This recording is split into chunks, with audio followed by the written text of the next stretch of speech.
یہودی اور عیسائی کو اپنا دوست نہ بناؤ، اس لیے کہ وہ آپس میں ایک دوسرے کے دوست ہیں۔ تو بات اتنی بھی کافی تھی، لیکن فرمایا اللہ تعالیٰ نے وَمَن يَتَوَلَّهُم مِّنكُمْ، جو تم میں سے انہیں اپنا دوست بنائے گا۔ تمہیں منع کر دیا ہے، ہم نے روک دیا ہے کہ دوست بنانا۔ اور اگر وَمَن يَتَوَلَّهُم مِّنكُمْ، جو تم میں سے، وَمَن يَتَوَلَّهُم مِّنكُمْ، جو بھی تم میں سے انہیں اپنا دوست بنائے گا، فَإِنَّهُ مِنْهُمْ، تو وہ انہی میں سے ہے۔ تمہیں بتا دیا ہے کہ دوست یہودی اور عیسائی کو کبھی دوست بنانا، اور اگر بناؤ گے تو پھر تم، اور پھر جو قرآن مجید نے بات اس آیہ مقدسہ کو جو ختم فرمایا تو فرمایا ان اللہ لا یہدی القوم الظالمین، بے شک اللہ ظالموں کی قوم کو ہدایت نہیں دیتا۔ ظلم کرنے والوں کے نصیب میں ہدایت نہیں ہوتی، وہ ظلم کرتے رہتے ہیں اور انہیں سمجھایا جائے تو مانتے بھی نہیں، اس لیے کہ ہدایت ان کا نصیب نہیں ہوتی۔ میرے بھائی، دنیا میں بد نصیب ہے وہ شخص جو غلطی کرتا ہے اور پھر مانتا بھی نہیں، اور دنیا میں کم ظرف ہیں وہ لوگ، کم ظرف جو اپنے ظالم ہونے کے باوجود ظلم پر وضاحتیں پیش کرتے ہیں، اپنی غلطیوں کا اعتراف کرنے کی بجائے ان پر دلیلیں دیتے ہیں، چھوٹے ظرف کے لوگ۔ اللہ تبارک و تعالیٰ نے فرمایا یہودی اور عیسائی کو کبھی دوست نہ بنانا۔ میرے بھائیوں، میرے بزرگوں، میرے دوستوں، ہمارا دین تعصب سے پاک ہے لیکن تسلب کا حامی ہے۔ تعصب کا مطلب یہ ہوتا ہے کہ کہنا مار دو دوسرے کو، برداشت ہی نہ کرو، اور تسلب کا مطلب یہ ہوتا ہے کہ اپنے دین میں پختہ ہو جاؤ، اپنے دین میں پکے ہو جاؤ۔ اب ہم نا روز نماز کی نیت باندھتے ہیں، اللہ اکبر، سورۃ فاتحہ پڑھتے ہیں، اہدنا الصراط المستقیم صراط الذین انعمت علیہم، اتنی بھی بات بڑی تھی، کافی تھی۔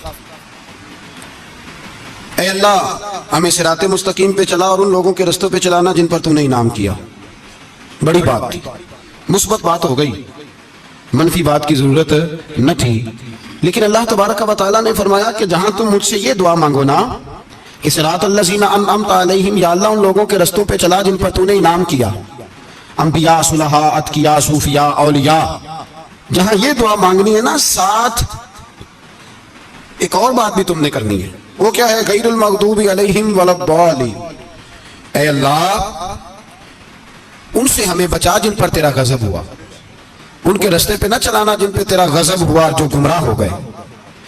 اب دو باتیں سمجھ میں آئیں کہ مومن کو اپنے عقیدے سے پیار کرنا ہے اور کافر کے عقیدے سے اظہار بیزاری کرنا ہے، ان کے نظریے سے، ان کے عقیدے سے نفرت کرنی ہے۔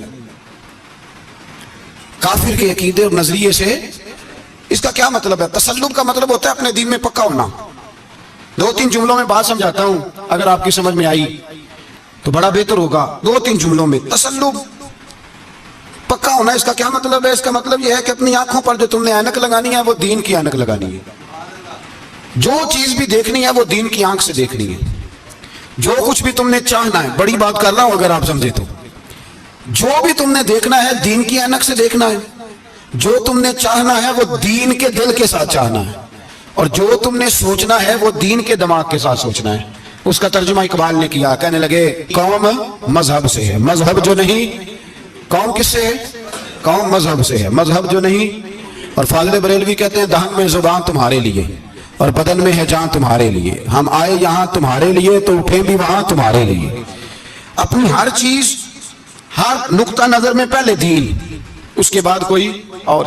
کافر کے عقیدے سے ہمارے زمانے میں نا فلسفی، منطقی، ادیب، شاعر، ملنگ، تلنگ، ایک بڑی جماعتیں، کھچڑی ہے، کھچڑی۔ اب وہ کھچڑی ایک نیا درس دیتی ہے، وہ کھچڑی یہ کہتی ہے کہ یہ سارے اللہ کو پکارتے ہیں، سارے اسی کے نام ہیں، یہ سارے، ہمارے ایک سابق وزیر اعظم نے بھی کہا تھا، ایک نوجوان کی عادت دی ہے گھسی پٹی جماعت نے، وہ بھی یہی کہتے ہیں، ہولی پہ بھی چلے جاؤ، دیوالی پہ بھی چلے جاؤ، ہندوؤں کے مندر میں بھی چلے جاؤ، وہ کہتے ہیں سارے اسی کے نام ہے، جو بت کو پکار رہا ہے وہ بھی اسی کو ہی پکار رہا ہے، معاذ اللہ، جو رام رام کہہ رہا ہے وہ بھی اصل وہی ہے۔ وہ بیوقوف ہو، اگر بت کو پکارنے والا بھی کسی نہ کسی رنگ میں اللہ کو ہی پکار رہا تھا معاذ اللہ، تو پھر نبی پاک صلی اللہ علیہ وسلم کو کیا ضرورت تھی بتوں کا مقابلہ کرنے کی؟ تم نے تو سارا دین ہی مشکوک کر دیا، ہر شے مشکوک ہو گئی۔ جو بتوں کو پکار رہا ہے وہ بھی اسی کو پکار رہا ہے، جو رام کہہ رہا ہے وہ بھی اسی کو کہہ رہا ہے، جو پتھر پوج رہا ہے وہ بھی، کیا تماشا لگایا ہوا ہے؟ اللہ تبارک و تعالیٰ تو اتنا غیور ہے، وہ کہتا ہے ان اللہ لا یغفر ان یشرک بہ ویغفر ما دون ذلک لمن یشاء، میں ہر چیز بخش دوں گا، میرے ساتھ کسی کو شریک نہ بنانا، میں اس کی معافی نہیں دوں گا۔ اللہ کے پیارے پیغمبر حضرت عزیر جناب عیسیٰ علیہ السلام کو جب لوگوں نے معاذ اللہ خدا کا بیٹا کہا تو رب تبارک و تعالیٰ نے قرآن پاک کی آیتیں نازل فرمائی، فرمایا یہ جھوٹ بولتے، یہ ظلم کرتے ہیں اپنی جانوں پر۔ او بھائی یہ کھچڑی جو پکا رہے ہیں نا ملنگ لوگ، ادیب لوگ، سارے اسی کے نام ہیں، اس کا ایک ہی نام ہے لا الہ الا اللہ، لا الہ الا اللہ، لا الہ الا اللہ، اس کے سوا کوئی بھی معبود ہو ہی نہیں سکتا، سوال ہی نہیں۔ او خدا کے بندے، یہ فلسفہ، اور پھر ہم سیانے بنے، ہمارے دلوں میں رحمت بڑی ہے، نرمی بڑی ہے، کافر کے حق میں، مشرک کے حق میں، سارے جی اسی کو پکارتے ہیں۔ تو زیادہ مہربانی کرنے والا ہے یا نبی پاک زیادہ رحمت للعالمین ہے؟ حضور نے تو فرمایا بت کے پجاری سے جہاد ہوگا تلوار کے ساتھ، پنڈت اور جوگی کاٹے جائیں گے تلوار کے ساتھ، جو اللہ تبارک و تعالیٰ کی توحید میں کسی کو شریک کرے گا مسلمان اس کے خلاف اٹھیں گے۔ تم کہہ رہا سارے یہ ایک، تسلب نہیں، دین کی پختگی نہیں۔ ہمارے ہاں لوگ مسئلہ پوچھتے ہیں، پاکستان میں جو عیسائی رہتے ہیں نا وہ غریب ہیں، پاکستان میں جو عیسائی رہتے ہیں نا وہ، اور جو امریکہ میں رہتے ہیں، پاکستان کے اندر جو لوگ ہیں نا وہ مسئلہ پوچھتے ہیں، کہتے ہیں جی عیسائیوں کے ساتھ کھانا پینا جائز ہے؟ میں نے کہا امریکہ میں جب رہتے ہو تب کیوں نہیں پوچھتے؟ یہاں تو مسئلہ پوچھتے ہو، پوچھتے ہیں نا لوگ عیسائیوں کے ساتھ کھانا پینا جائز ہے کہ نہ جائز، اور وہاں جب تمہیں ضرورت ہوتی ہے پاسپورٹ کی تو عیسائی بی بی سے نکاح کر لیتے ہو۔ اور پوچھو نا اپنے ملک کے سیاستدانوں سے، پوچھو ان سے کہ تمہارے بچے جو جا کے وہاں روٹیاں کھاتے ہیں تو کون سے ہوٹل ہیں جہاں بالکل جائز تمہارے لیے علیحدہ سے پکتا ہے؟ وہ جو تم نے وہاں رشتہ داریاں کی ہوئی ہیں، تمہارے بچے وہاں رہ رہے ہیں تو وہاں مسئلے نہیں یاد؟ اگر ایک غریب نالی صاف کرنے والا عیسائی آئے تو اس کے بارے میں فتویٰ ہے کہ اس کے ساتھ روٹی نہیں کھانی، اور ٹرمپ آ جائے تو پھر کوئی مولوی مسئلہ نہیں پوچھتا کہ اس کے ساتھ کھانا جائز ہے کہ ناجائز ہے۔ ہمارا وہ جو کفر کے معاملے میں اظہار بیزاری تھا، نفرت کافر کے عقیدے سے، ہم کبھی نہیں کہتے کہ عیسائیوں کے مندروں کو آگ لگا دو۔ کبھی جلوس لے کے گئے ہیں کہ مندر گرانا ہے؟ بولے ان کا گرجا کبھی گرایا ہے؟ ہندو کا مندر، مرزائی کی عبادت گاہ، اقلیت قرار دے دیا، ٹھیک ہے، جہاں عیسائی علیحدہ سے اپنا کام کر رہے ہیں تم بھی کرو، لیکن ہم ان کے عقیدے کے کبھی بھی حامی نہیں ہو سکتے۔ اگر کہیں کہ عیسائی بھی صحیح کہہ رہا ہے، حضرت مریم کو اللہ کی بیوی کہہ رہا ہے، جناب عیسیٰ کو اللہ کا بیٹا کہہ رہا ہے، اور تو کہے سارے اسی کے نام ہیں، تو یہ بات تیری درست ہے۔ اس لیے کہ ہم تو روز کہتے ہیں قل هو اللہ احد اللہ الصمد لم یلد ولم یولد، نہ کسی کا باپ ہے نہ کسی کا بیٹا ہے، ولم یکن لہ کفوا احد، اس کا تو کوئی ہمسا ہی نہیں، اس جیسا دوسرا کوئی ہے ہی نہیں۔ تو بھائی جس عقیدے کا تو اعلان کر رہا ہے، جو آدمی تیرے عقیدے کے خلاف چل رہا ہے اس کو تو نے صحیح کیسے کہہ دیا؟ یہ کیسے ہو؟ تو میرے بھائی اسلام یہ کہتا ہے کہ اساس، بنیاد، نظریہ، تو اپنے نظریے پہ ناز کرے گا، دوسرے کے نظریے سے اظہار بیزاری کرے گا۔ اور بھائی جاگو اور بس کر دو، جاگ جاؤ۔ اساس، بنیاد، نظریہ اصل ہے، اور اصل پر سمجھوتا ہو سکتا ہو ہی نہیں سکتا۔ بخاری شریف میں ایک حدیث ہے، بات مضبوط کرنے کے لیے عرض کرتا ہوں۔ حضرت یحییٰ ایک تابعی بزرگ ہیں، وہ کہتے ہیں حضرت عبداللہ ابن عمر رضی اللہ تعالیٰ عنہ میرے پاس آئے تو میں نے ان سے کہا حضور ہمارے محلے میں ایک جماعت رہتی ہے مسلمانوں کی، وہ نمازیں بھی پڑھتے ہیں، روزے بھی رکھتے ہیں، زکوٰۃ بھی دیتے ہیں، حج بھی کرتے ہیں، بس تقدیر کو نہیں مانتے، صرف ایک چیز کے انکاری ہیں، تقدیر کے۔ تو کیا حکم ہے؟ تو آپ فرمانے لگے ان سے کہہ دو کہ ہمارا تمہارا کوئی تعلق نہیں، ان سے کہہ دو ہمارا تمہارا کوئی رشتہ نہیں، ہمارا تمہارا کوئی کسی قسم کا رابطہ۔ اور فرمایا ان کو بتا دینا کہ رسول پاک کے صحابی نے فتویٰ دیا ہے جتنی مرضی نمازیں پڑھو، جتنے مرضی روزے رکھو، اور احد پہاڑ کے برابر اگر تمہارا دل کرے تو صدقے کرو، پر تمہارا کوئی عمل اللہ کی بارگاہ میں قبول نہیں جب تک تمہارا عقیدہ صحیح نہیں، جب تک تمہارا نظریہ ٹھیک نہیں، اتنی دیر تک کوئی عمل اللہ کی بارگاہ میں تمہارا قابل قبول نہیں۔